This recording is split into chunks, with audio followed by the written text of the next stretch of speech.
So guys, naging terror na kami ng mga claw machine. Tingnan nyo yung anak ko Ang dami niya nakuha sa claw machine dito sa Mega Mall, Tom's World. Tingnan nyo, ang dami niya nakuha. Nagtitingin na kami ng tao sa Tom's World. Look nag-grocery anak ko sa Tom's World. Happy kiddo. So, paano niya uubos ng lahat yan? At nagre-request pa. Nagre-request pa siya ng ice cream kasi daw nagpupo siya. Tingnan niyo, ang dami niya nakuha.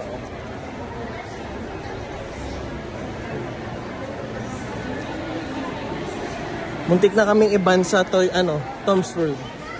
Kasi ang dami namin nakukuha. So yung mga kasabay namin doon, nakatingin sa amin. So bali ang ginastos namin bago magawa namin yung lahat, halagang 250 na coins. So yun, bago namin nakuha siya lahat. Yun lang.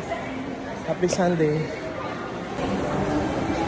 Ang batang marami nakuha sa claw machine. Kasama ang daddy.